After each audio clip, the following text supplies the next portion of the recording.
Okay, good evening, everybody, and welcome to tonight's webinar brought to you by Teagasc Roscommon, Longford. My name is Colm Murray, and I'm your host this evening. So I'm a Drystock Advisor based in the Castlerea office. This is our fourth webinar of a five-part series. So our final webinar is going to be on the 10th of February. So topics that we're going to cover tonight. We're going to cover rearing the dairy beef calf, and the second topic we're going to cover is preparing for spring calving on a suckler farm. So we have two speakers tonight. Our first speaker is Tommy Cox. So Tommy is a dairy beef 500 advisor, and Tommy is going to cover rearing the dairy beef calves. And our second speaker then is John Donlon. John is a researcher and vet, and John is based in Grange.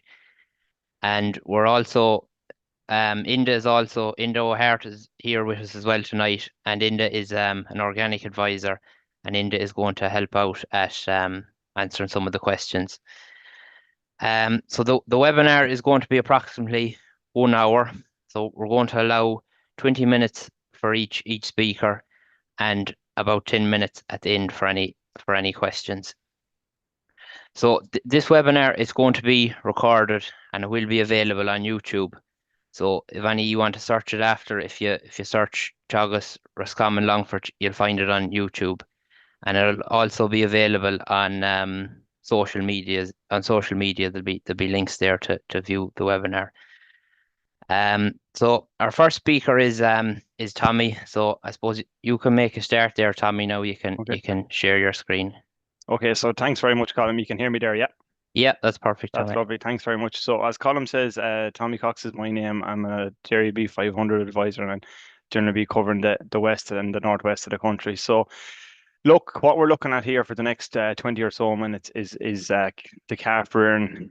In the next few months, probably close to 400,000 calves will be traded between dairy and beef farmers right around the country. And the start to these calves get, like those saying, a good start is half the battle. And it's pretty true to calf rearing, and getting the calf, getting the calf rearing right will stand to that animal going forward. So we'll look at just some of the key points around calf rearing and calf sourcing. So look, the first thing that we're going to look at here is purchasing of the calf. So getting the calf on the ground. So like, what do beef farmers that's buying calves want? They want a healthy calf, first of all. They want to buy a healthy calf that's going to go on and perform right throughout their life cycle. So buying a sick calf, you're bringing in an animal that's going to be compromised, but you're also running the risk of bringing in disease onto your farm. So buying a healthy calf is fundamental to a successful calf to beef enterprise. Buying a calf from a trusted source, and we'll go through that in a minute. So buying a calf from a farm that you have a relationship built up with previously, or that a healthy, well-reared animal up until possibly 3 weeks of age is going to come onto your farm, and that ensures the animal you're getting, isn't going to be compromised, has adequate colostrum got, and is going to go on well and perform for you on your farm. Value for money. Look, there's probably a lot of talks around calf prices at the moment, and with the exceptionally high beef prices, what's going to be the cost of a calf in the coming weeks and months. But you have to buy your value for money. If you give too much the first day for your calf, that it's going to erode into the profits you eventually make for that animal. Age of 3 weeks or greater.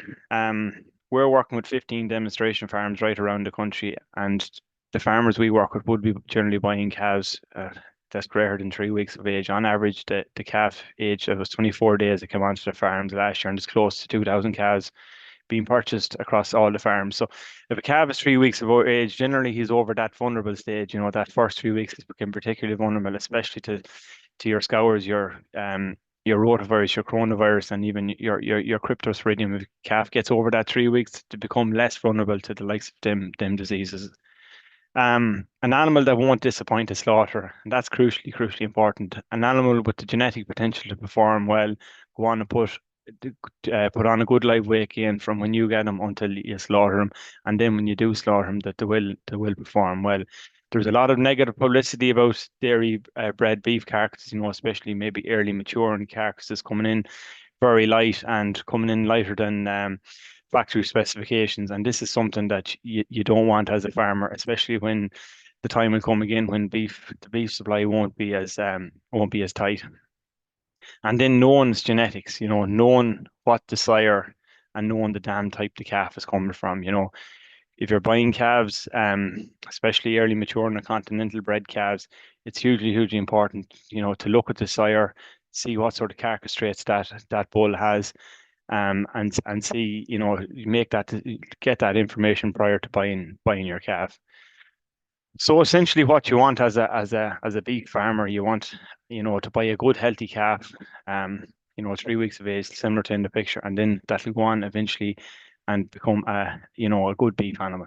Okay. So calf appearance, look, what are the main things you're looking for when you're looking at your calf appearance? You're looking at the health of the calf. You know, a calf should be alert when you go into a pen of calves. It should be alert, clean, damp, a damp nose, no signs of any mucus out of it. That when you get up and move them around, that they stretch when they get up, and a nice bright eye with no water or any discharge from it either, or the nose. No lameness. You know, any signs of joint ill or any signs of any navel infection, calves like that should be avoided.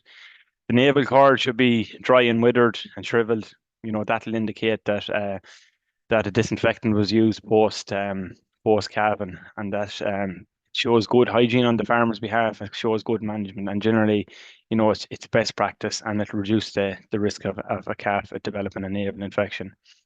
Relaxed breathing, you know, and this is hugely important. Pneumonia and scours is the two biggest calf killers, you know, so pneumonia, especially if it's calves that's heavy breathing or panting or small bits of coughing in the shed, you know, and you go and look at the shed of calves, pneumonia might be far away from that.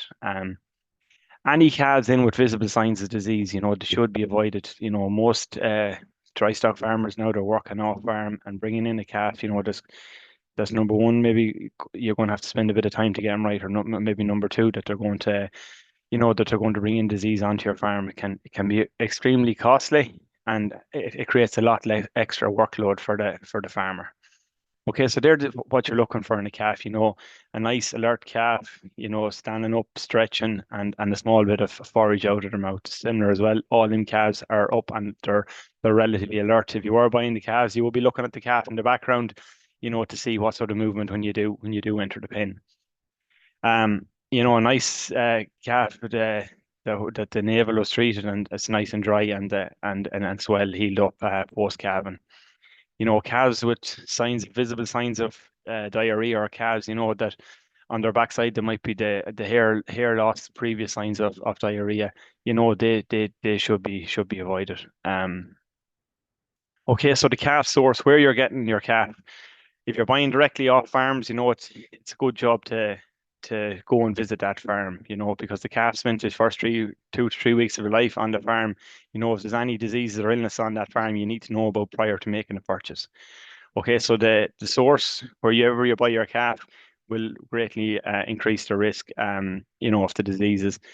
If you're buying calves from a few sources, you know, you're cutting back the risk of the disease. If you're buying calves from a lot of different farms, or maybe possibly, you know, through marts, etc., you know, calves are becoming in contact with a lot of other calves, and you just want to be more mindful, and you want to have a stronger, maybe herd health protocol in place when you are purchasing them animals.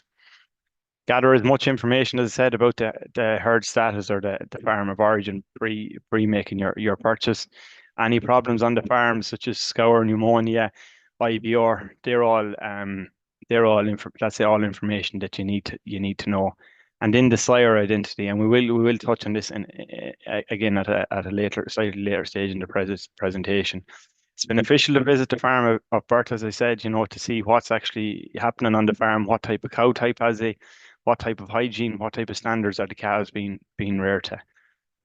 The distance and mode of transport in to the rearing farm, the closer you can purchase the calf, the better, you know, to your farm. It minimizes stress. It minimizes stress on the calf. The shorter the distance, the less impact on when the calf is moved from one farm to the other. You know, the greater number of calf sources, it does increase the disease pressure on the farm. So you're buying a calf some 6, 7, 8 different holdings, compared to 1 or 2 holdings. It is increasing the risk of bringing on a disease onto your farm. But as I said, a lot of farmers look at work perfectly well purchasing calves through the Mars, but you just need to be, you know, a small bit more vigilant and a small bit more proactive with your herd health planning to try and to ensure no disease outbreak occurs on your own farm. Okay, so we spoke earlier on about genetics. You know, the genetics of the calf is crucially important to how well they are going to perform in their lifestyle. A new tool which was launched by the ICBF in 2021, the commercial beef value, it's a tool to identify these higher merit beef calves based on the genetic potentials of their parents, so both of their sire and their dam. So how does the CBV work? It gives the calf a euro value based on the genetics of their parents. Okay, so every calf receives a euro. Every calf destined for beef production will receive a euro value based on their beef potential, based on their sire and dams recorded against them. It comprises of 6 traits from the beef subindex, and it contains a 10% carbon element as well. So the 6 traits from the beef subindex that you will be looking at is the carcass weight, carcass conformation, carcass fat, inspec, age of finishing, and a small docility element as well. So as I said, it's generated for all animals that's destined to be slaughtered for beef production. So the higher the CBV of the animal, the better the beef potential of that animal. So how do you make use of this CBV? We're talking about dairy bred calves here. So the 2 categories that we're looking at the dairy cross dairy animals. So your black and white Frisian type male calves originating from the dairy herd, and your beef cross dairy. So your either continental bred calves originating from the dairy herd, or your early maturing calves originating from the dairy herd. Those that were in the SCEP or were in previous Suckler schemes is similar to that. Animals are assigned a star rating of 1 to 5. There was a lot of talk around the Suckler indexes, you know, where they moved up and down. This CBV is solely based on beef production traits of the animal, and it is it's a highly heritable trait, so it is an extremely accurate profile. Where can you get it? For those of you that's visiting dairy farms that have a Herd Plus account, you can access the CBV profile through their Herd Plus account, so they should be able to take you into their Herd Profile account and run through all the animals that they have and their CBV. Where an animal is genotyped, so where the genotype or where a DNA sample is taken and sent off, the CBV will be included in the mark boards, but the CBV won't be included on the mark boards for ungenotyped animals. So the genotype will verify the sire and the dam of the animal. So it is important. So animals, as I said, they're based they're given a star rating based from 1 to 5, and as we're highlighted here, the dairy cross beef animals, a 1-star animal has an index of less than 44 euros, where your 5-star index has an index of greater than 124 euros. Same for your dairy cross dairy animals. Your 1-star has an index of less than €1, where your 5-star has an index of greater than 44 euros. And that's just an example there of a mark board, and you can see the commercial beef value of this animal has an 82 euros. From what we're seeing around the country, and you know, the data to date is that, you know, higher CBV animals are performing better than lower CBV animals. So it is something to pay attention to when you are purchasing your calves. Okay, so we spoke about purchasing the calves, getting the healthy calf in on your own farm, you know, and putting them into a house. Calf housing and the correct environment is fundamental to keeping the calf healthy on your farm. So the key aspects of good housing is ventilation. So fresh air moving above the animal. So you don't want fresh air moving direct at the level of the calf. Calves spend a lot of their time lying down. They're young, small animals, and you know, they haven't much of an ability to keep warm. So you want ventilation or airflow above the animals without any drafts. Hygiene and cleanliness is a very, very important. You know, keep the calf well bedded and keep them dry. Clean and dry bedding. So you know, if you kneel down on a bed of straw, you're on your 2 knees. Your 2 knees should come up dry. That's the type of environment that you need to be putting your calf into. And then having an adequate space requirement, you know, 2.5 to 3 meters per calf is the ideal. Ventilation, as we spoke about, without drafts, you don't want, the calf has a job in itself to keep warm, so you don't want any drafts or airflow hitting directly onto the calf. The shed orientation at right angles to prevailing wind, that prevents that shows enough airflow through the shed, but prevents any drafts on the animal. And an air outlet based on the max stocking rate of the shed, so just ensure there's enough of an outlet to let out the stale air where the disease and bacteria occur. Air inlets should be 2 to 3 times the air outlet, and the roof should be pitched at generally 15 to 22 degrees. That'll ensure the stack effect takes place and the stale air is taken out of the shed. Okay, so just keeping the calf warm, dry, and is crucially important. So the temperature is important for the first 3 weeks.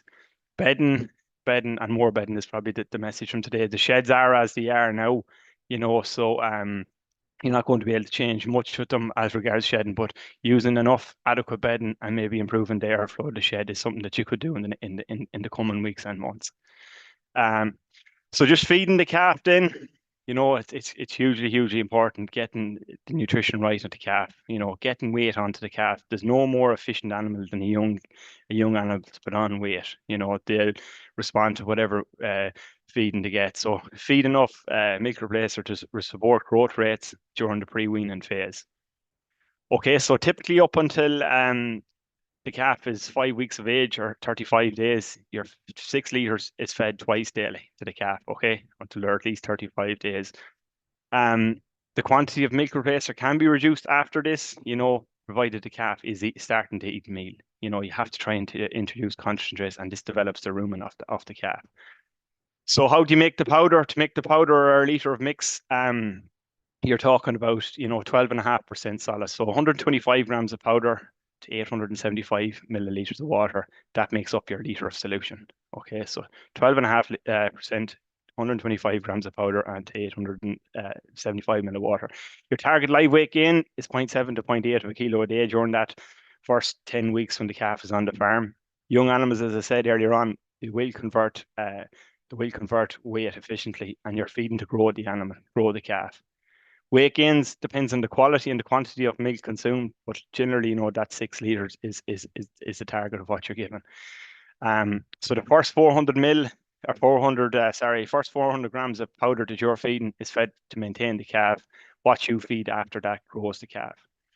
During a particularly cold period, if you had a cold week of weather, it might be no harm maybe to increase the milk volume being fed to the calves, especially young calves, by a litre a day. This, helps keep the calf warm, and it increases their maintenance, or it ensures their maintenance requirement is being met. Okay, so that's just your typical milk replacer feeding strategy. So the first 12 days, 500 grams. The second or the next up until 5 weeks of age, you're feeding that 750 grams into 6 litres, and then you start decreasing the calf back after that. Okay, so when selecting a milk replacer, it's important, that it's either a skim or a whey-based protein powder. Okay, protein content should be in excess of 20% for beef bred calves. 20 to 23% is generally adequate. Going up over 24, 25% it's not really necessary. An oil content you're looking for of 18 to 20%. An ash content of in around 8%, and you don't want a fiber content of any greater than 0.15%. So what you're looking for is an easily dissolved mixing powder, a powder that's easily dissolved, mixes up easily, and it mixes consistently, that you're mixing all the powder with the water. Okay. So just mixing your milk powder, it's important to mix it accurately, keep good hygiene throughout the mixing phase, and use the scales, to correctly calibrate and to mix out the powder. Generally you're looking at feeding your milk replacer at 40 degrees Celsius, and that's that's generally body or close to body temperature. Putting in boiling water with milk replacer and diluting it down with cold water, that'll damage the milk protein. So you just want to consistently keep the temperature at 40 degrees. Mix it thoroughly, as I said, with a whisk. Some farmers that we were dealing with use a skim mixer on a cordless drill, and it works very well, and feed in at body temperature of 37 to 39 degrees Celsius. So after the milk feeding phase is the weaning phase, or getting the calves onto meal, or as much meal as possible. Okay. So concentrates should be introduced from as soon as the calf lands on the farm. Highly palatable concentrate starter should be offered to the calf at the day he or she lands on the farm, and it should be kept fresh to try and entice them to get onto the meal. So the calf concentrate should be 17 to 18% crude protein. And initially, some farmers find a core starter mix, calves will get onto it quicker as opposed to pellets, but every farmer has their different way of working it. So calves need small amount of roughage. Straw is the preferred option because hay, they might eat too much hay and it'll decrease. It's grain that you want to develop the rumen. So it's grain that develops the rumen, the calves, not the straw. The straw is for roughage, for that prick effect in the rumen to develop, but it's the grain that will develop the rumen. So weaning decisions should be made based on concentrate intake. So once a calf is a good figure to know is once a calf has eaten 1.5 kilos to 2 kilos of starter ration for 3 consecutive days, you can start reducing back the milk, and ever so quickly. So water is crucially important for a young calf. A calf will need 4 to 5 liters of water daily, and that's for every kilo of dry feed. Okay, so that's crucially important. So weaning is just as important as the milk feeding phase and getting the concentrates in to develop that rumen. Keeping the calf healthy is hugely important. We spoke about sheds, we spoke about managing the factors, we spoke about sourcing the calf, and that's all going to tip the scales in your value. The vaccine policy, and we'll look quickly at one in a moment or so, but getting a vaccine policy and developing a vaccine policy in conjunction with your own local vet. You all know what problems he had last year. You try and eliminate them for this year coming. Pneumonia prevention, reducing the stress on the calf, and the correct environment. Drafts is probably one of the biggest, airflow and drafts is probably one of the biggest causes of pneumonia in younger calves. And that scour prevention, then generally, as I said, at that 3 weeks of age, that calf is less vulnerable to any sort of a disease outbreak. Colostrum, look at this stage, the calf is on the farm. You're not giving them colostrum, but ensuring you're buying a calf that has enough colostrum got is crucially important. Okay, so this is our last slide. It's just a sample vaccine plan of some of our farmers are using. So it's a pneumonia intranasal vaccine on arrival, an IVR vaccine again 2 weeks post arrival. You have your clostridial vaccines. You have your IVR then again at 12 weeks of age, and then you have your 2 injectable pneumonia vaccines, which covers your RSV, your Mannheimia. So they're at a primary course and a booster course at a month apart, and then you have your final IVR shot and your Clostridia booster. So that's just a sample vaccine, but it's highlighted in red there. You can vaccinate, but if the calf is in an incorrect environment, poor airflow, poor hygiene, a disease outbreak is going to be inevitable. Okay. So look, that's a quick run through column of what's going on in the next 3 to 4 months and the key areas around getting the calf rearing right. So thanks very much, and if anyone has any questions, we'll try and answer them. Okay, thanks, Tommy. A lot of information there. I suppose if anyone has any questions, you can put them in the Q&A section there on the bottom of your screen, and we'll answer them at the end. So I suppose we'll go on to our next speaker now, John Donlon. So whenever you're ready, John, you can start. Has that popped up there for you, lads? Yeah, that's there now, John. Perfect. All right. Well, thank you very much for having me. So I suppose I was asked to kind of come and talk a little bit about getting ready for the calving season. I'm probably trying to get things sorted so that we have a smooth calving season. So I suppose the first thing really to think about is your dry cow minerals. So we should be probably looking to feed these 4 to 6 weeks prior to calving. 100 to 120 grams per head. So I'd be a big fan of the actual mineral kind of being scattered across the silage as opposed to maybe licks or buckets or things like that, because you're more likely to get it into them. Some people might ask me about boluses. Boluses will provide you with the trace elements, but they probably won't cover your major ones. And I suppose the big one for me really with cows is magnesium. Phosphorus is important. Calcium isn't really a major issue, like we're going to be talking about milk fever, but actually, with cows pre-calving, you don't need to supplement them with calcium because in general the forage we're feeding them is fairly high calcium anyway. Magnesium is actually very important because magnesium's key to the kind of hormonal regulation of the calcium in the cow once she calves. So if we're not supplementing with magnesium, then potentially we could run into trouble with milk fever after the fact. And I suppose in terms of your milk fever cows, your older cows or your very milky cows are the ones that are going to struggle the most at kind of managing their calcium within their body, because really what you want is those ladies to maybe mobilize some of it out of the bone around the time that they calve down.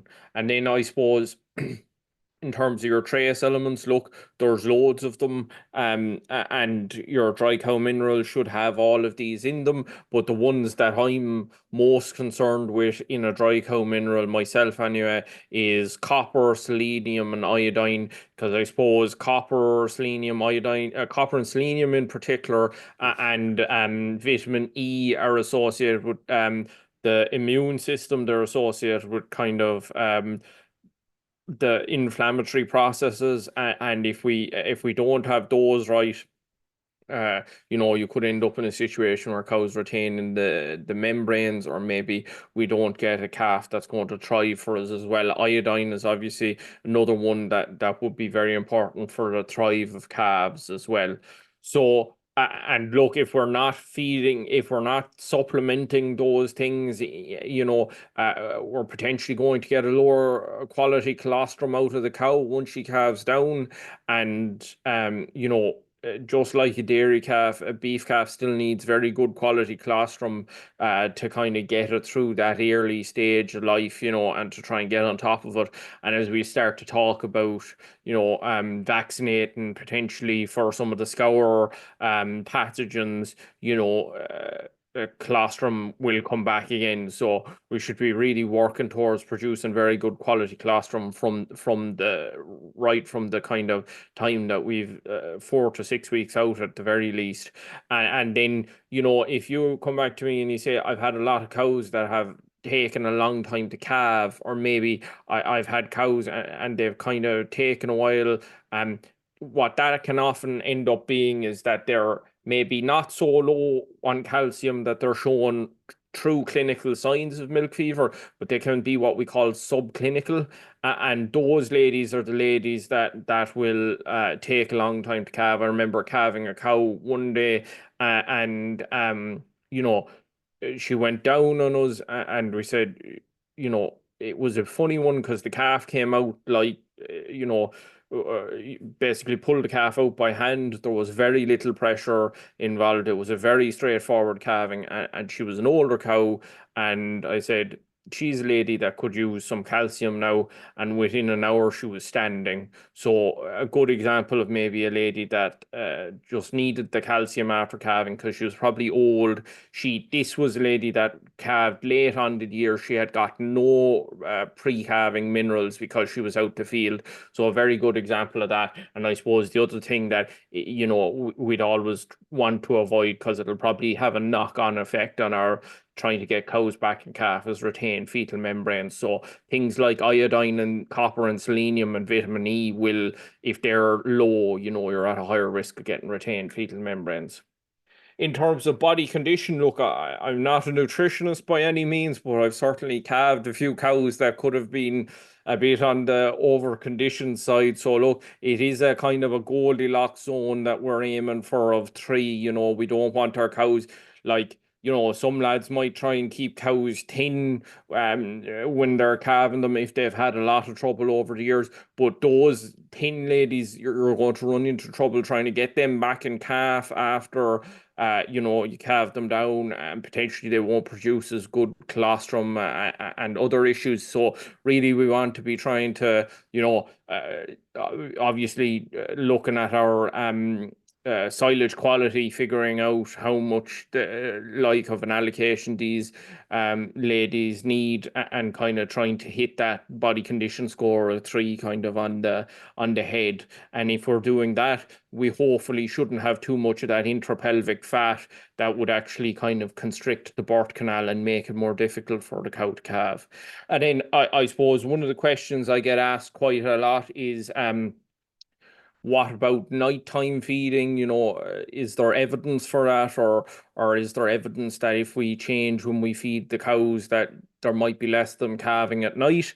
And the evidence is inconclusive. In line, or not in lines, in Grange, we would have recorded the time of calving for about 1,500 calvings over the last couple of years.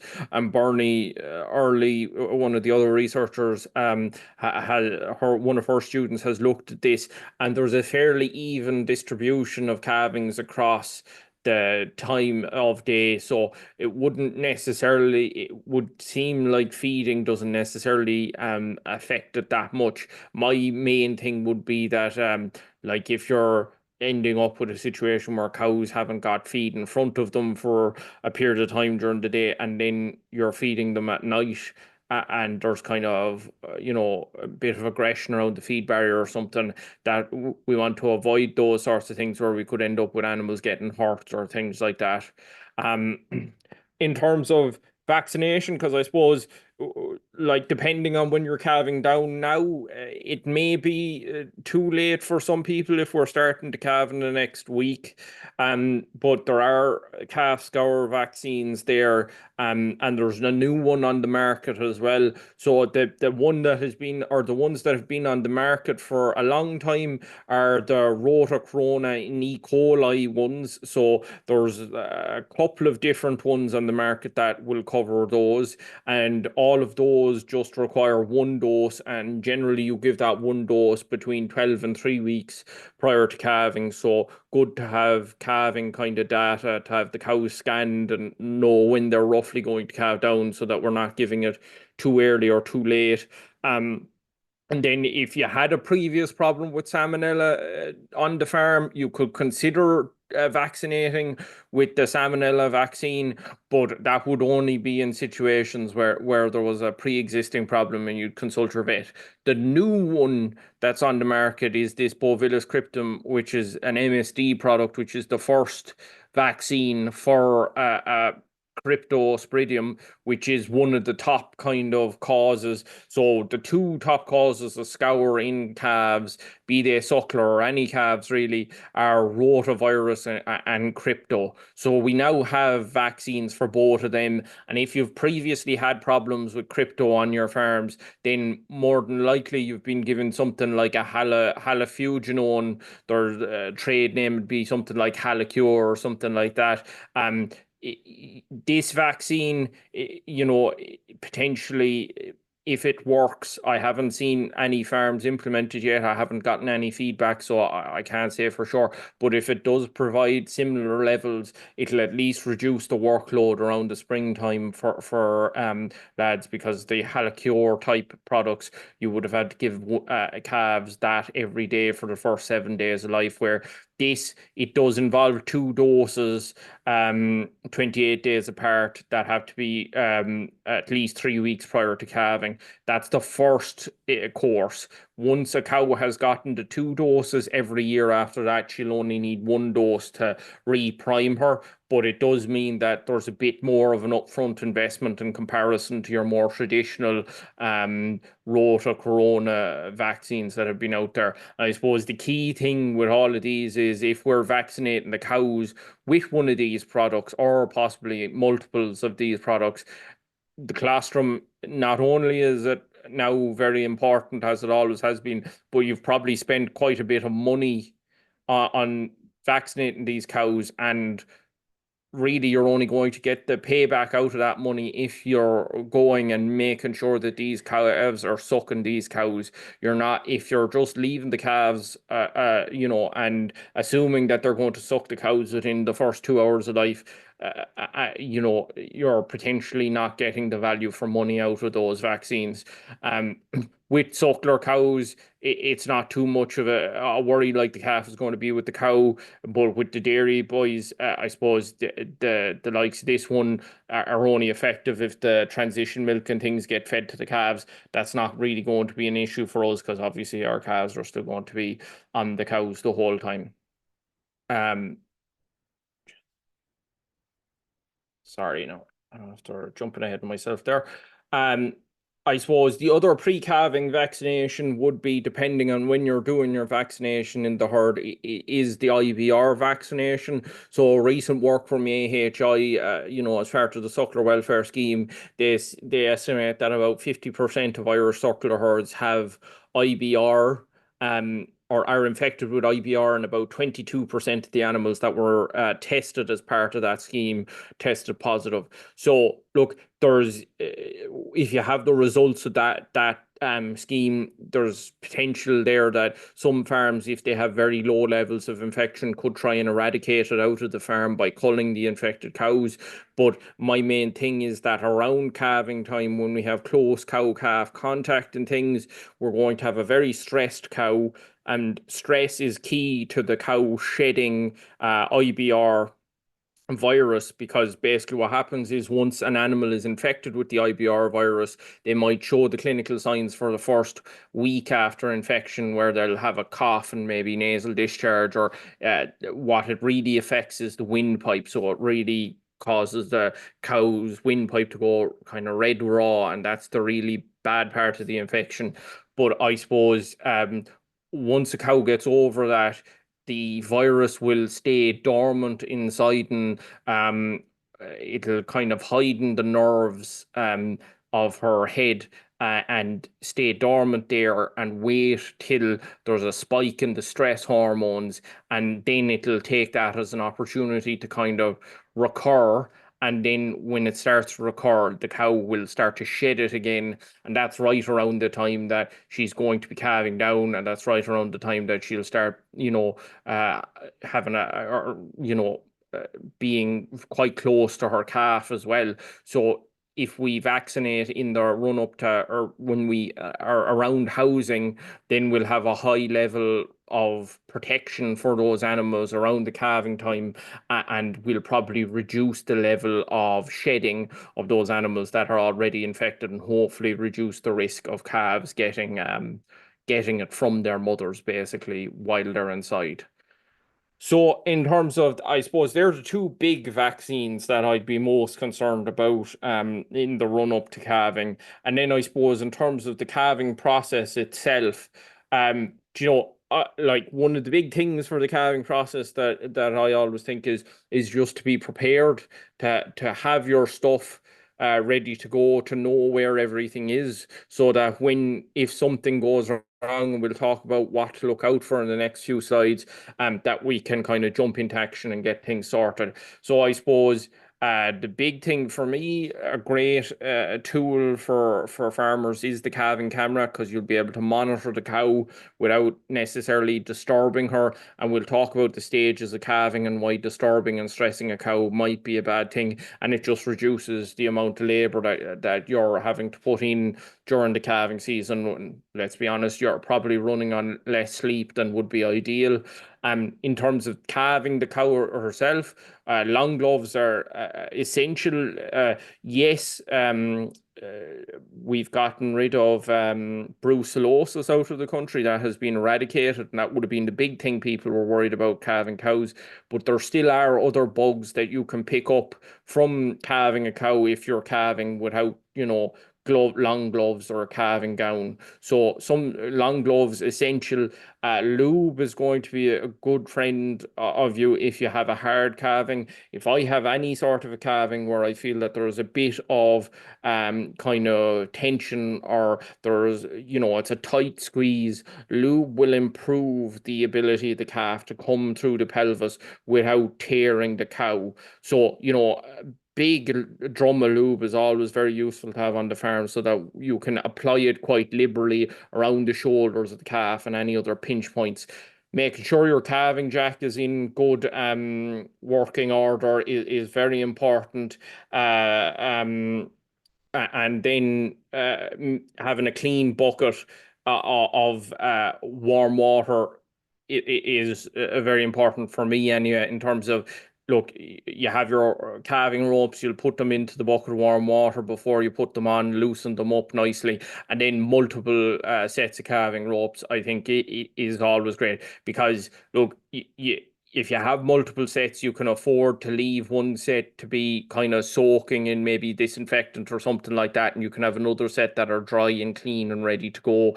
And, having clean, warm water on the farm for if there is that unfortunate situation where you have to do a cesarean or something, it'll mean that that you have you're kind of ready to go, so that the vet can clean the cow up nice and well.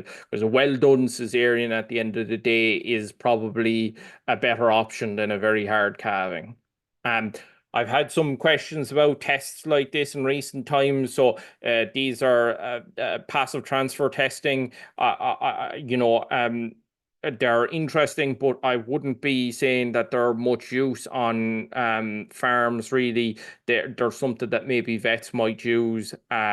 But like, really, if I was telling you to get something, it'd be something like this. That's a refractometer. And basically, if you have a cow and you're not sure whether she has good quality colostrum or not, then you can basically take the colostrum, put it onto the refractometer, and if it's over 22%, then it's good enough quality to feed the calf, basically. So something like that's very useful. A blood test for failure of passive transfer isn't that useful, because the horse is already bolted, the calf already has failure of passive transfer. So then, in terms of actually calving the cow, what are the structures that the calf has to come through? Well, we've got the cervix here, which is the kind of bearing. That's the thing that is basically the barrier between the outside world and the uterus. And so in our different stages, this has to open up before a calf can enter the kind of birth canal here, which is the vagina and the vulva, basically. So when we talk about stages of calving, the stage 1 can take between 6 and 24 hours, and that's when the cow is kind of uneasy, she's pacing around, she's maybe searching for kind of, isolation, basically, maybe a little bit of mucus on her vulva or something like that. At this stage, a cow, she'll be sick to calve, but she won't actually be forcing. That's a very important thing to realize. And it's at this stage, if you have the cow, you should really have the cow in the pen before this stage, because if we're waiting till she's that kind of a stage of calving, the stress of moving her into the pen can actually prolong how long she takes to calve. So better to get her moved in before stage 1, and then stage 2 is basically when the cow starts to have contractions and you can see her actually forcing. You should be monitoring a cow every 2 or 3 hours during stage 1 to see when she goes to stage 2, because once you've seen her in stage 2, give her 2 hours to calve, and if she hasn't calved after 2 hours, then you have to go in and figure out what's happening. Heifers will take slightly longer. Why do I say give them the 2 hours? You have to give them a chance. The pelvic ligaments and things have to loosen out, and the soft tissue of the pelvis, of the birth canal, if you were to go in too early, you're likely to do more damage than you would if you were to give her the time to kind of loosen out herself. And then stage 3 is the retained membranes, basically. So this is just a good example of a calf coming. This is a fairly big calf here. We can see the tongue has gone a little blue, but we've got a cow down and we've got a head and 2 legs coming. So really what's happening with this calf is it's just a big calf. That's why it's being assisted. The other thing I wanted to point out here was that we've got the ropes up above the fetlock. So here, we don't want our ropes down here. We want them up here. And we have the knot below on the underside of the leg. We don't want the knot on the top side of the leg. So they're key things really to making sure that we don't end up, with a broken leg of a calf or something when we're calving the cow. And I suppose when you're in the process of calving the cow, the main thing is your jack can exhibit a lot of force. So a calving jack can exhibit can put about 750 kilograms of force on a calf, as opposed to the cow herself might only be able to manage 75. So you can see an implement like that can produce a lot of force, and we have to use it carefully. So when we're jacking, we're working with the contractions of the cow. We can use, when we have a more park head like this, we can use the levering action to kind of bring the calf. But if we're putting a lot of pressure on and we're not getting any movement out of our calf, then it's at that stage you should be calling the vet, because realistically that is probably one where even if you did get it out the back, you'll have done a significant amount of damage, and she probably would be more likely to go on calf after a well done cesarean than after that hard calving, basically. So, Sorry, John, you've about 5 minutes, John, just to give you an idea. Yeah, that's fine. So in terms of presentations, this is a normal presentation of a calf. So I say 2 hours, give her 2 hours, but we'll say if you were to see, and this is one thing I wanted to say was legs crossing. If you see legs crossing when they're with a calf coming out the back of a cow, that means that the calf is getting pinched at the shoulders essentially, and that would mean that you have a fairly big calf. The other thing to look out for with those cows is if you're seeing something like that, it's worth handling the cow. Put your hand in. If you're not able to get your hand in between the calf's shoulder and the cow's pelvis, then it's a big calf. It's going to be a hard calf that we probably need to call the vet for. The kind of reasons you might go in before the 2 hours would be if you saw a head and 1 leg coming like this, or if you saw just 2 legs coming out.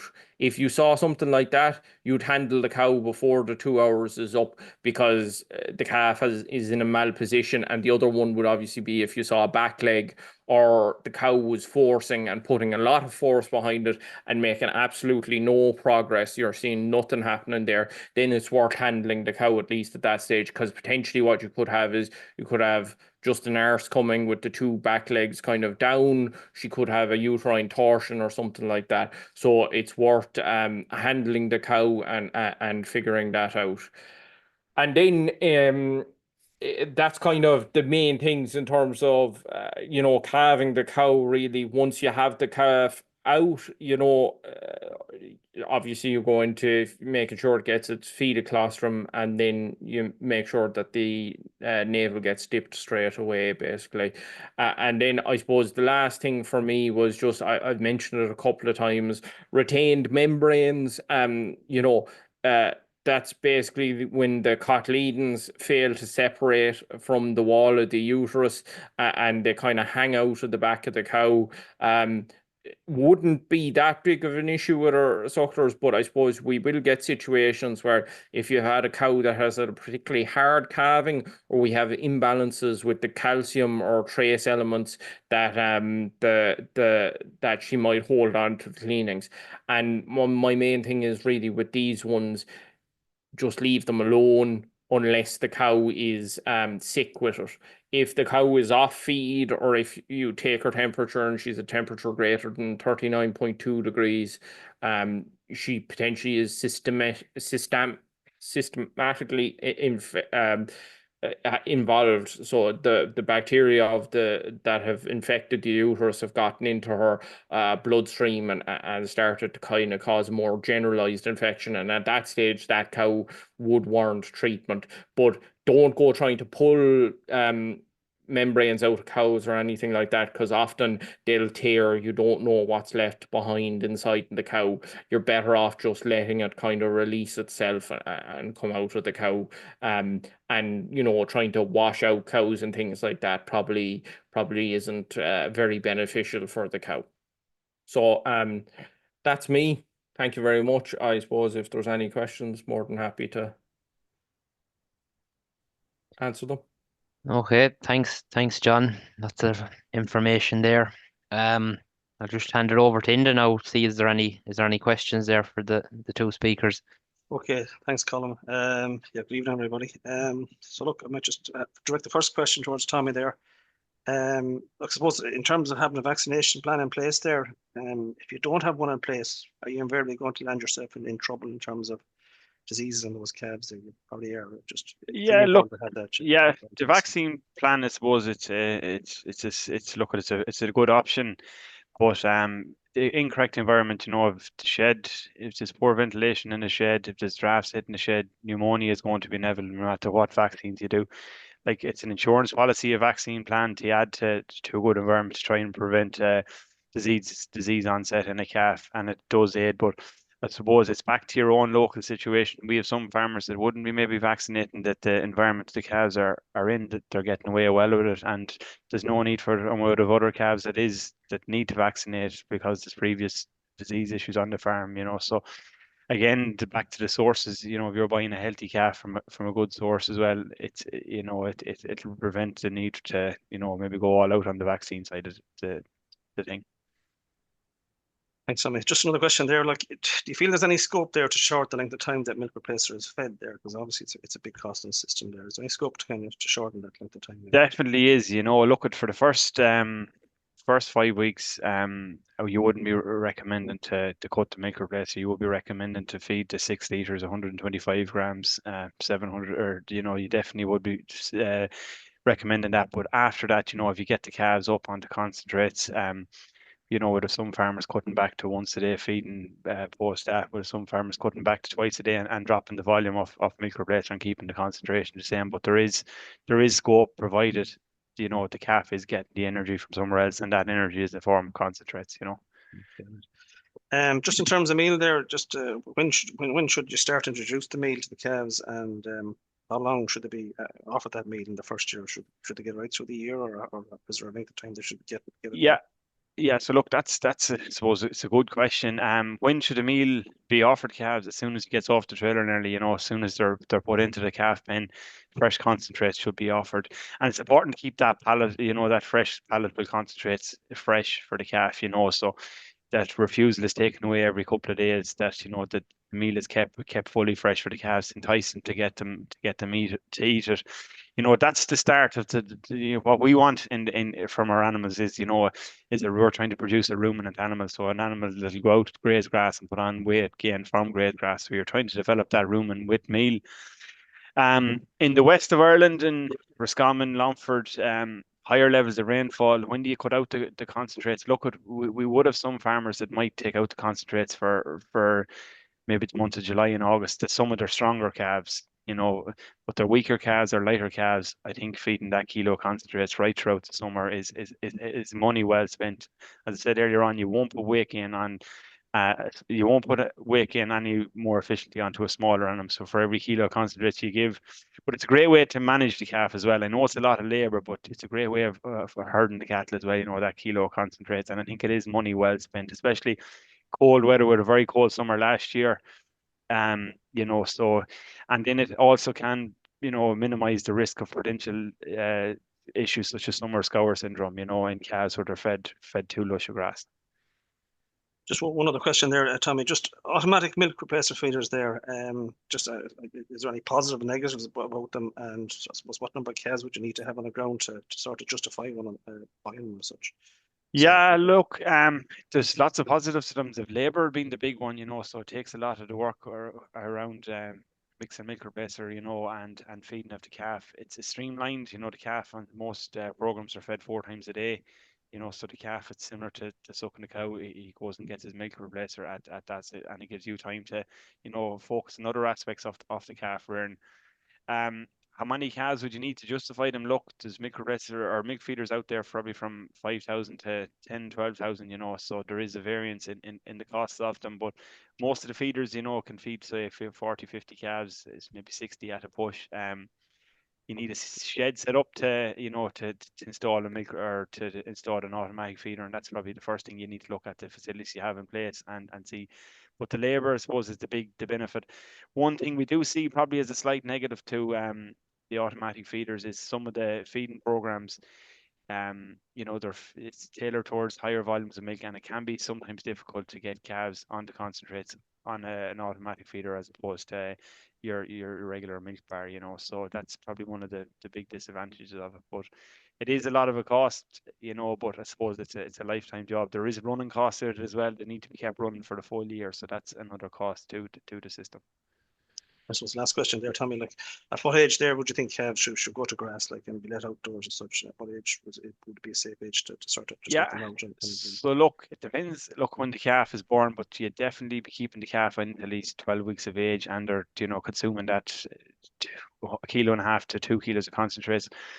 What we're seeing some farmers are doing, and some farmers in the west would in particular will be doing, for keeping that calves in maybe for a fortnight longer on meal to try and further that, develop that rumen. Summer scour syndrome was an issue seen on a lot of farms, you know, throughout the country in recent years, and you know, getting that rumen fully developed during the indoor phase on concentrates, and maybe even introduction of a bit of forage that it leaves the transition to grass that bit easier, and it leaves it a lot more smoother, so you have no setback.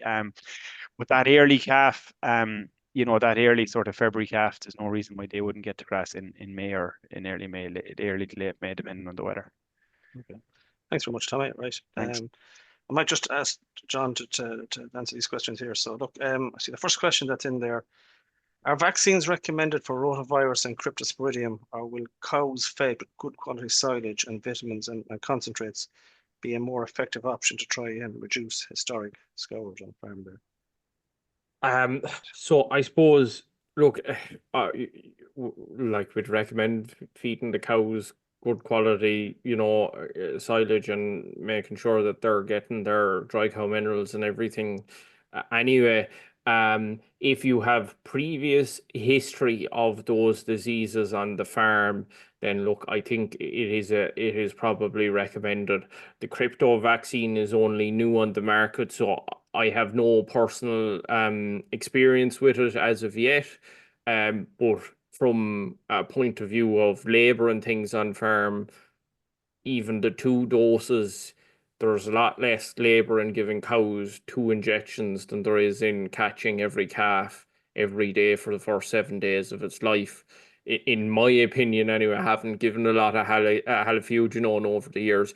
So I would say if you have pre-existing problems on the farm, realistically, that's going to be something that occurs every year, and probably the vaccine is an important thing, because I think in general the cows probably don't, you know, what the vaccine is doing is it's generating even more antibodies to go into the colostrum is what's happening, and that should in turn protect the calf more from those specific pathogens, basically. So I would recommend it, yeah. But as I say, the caveat is the crypto one is new on the market, so I have no personal experience with it. Yeah, this one, John, I'm not sure is it for yourself or Tommy, but look, I'll just read it out there. Would you recommend calving jackets, or is there a need for them? I suppose there could be a suckler or a dairy calf. So calf jackets are they're a lot of people like them. They're recommended by a lot of people across the country. The research on them is fairly sparse, and the stuff that's out there doesn't necessarily say that that good. But if you talk to farmers across the country with dairy beef calves that are, you know, or maybe suckler calves in general, I would say it'd only be for a really weak calf that was, you know, it was very cold and you were worried that the calf wasn't going to be kept warm. But like as a general suckler calf, I mean, generally they're fairly strong animals and they have access to quite, you know, rich kind of energy, high energy milk, so they should be fine. Maybe the dairy beef calves, might let Tommy talk about what people do. Yeah, I know some farmers would use it, but as you say, John, it's back to that. It's dependent on the environment. If you have a nice warm shed with no drafts, look again. But for sheds, it might be a bit breezy, colder times. The weaker calf, it definitely can be you know, for a period of time to get them over that hump. Yeah. And I would say with those, make sure you're washing them in between the calves. If we're talking about scour pathogens in like our sucklers or anything, a dirty gas jacket is a great way to spread those kind of bugs.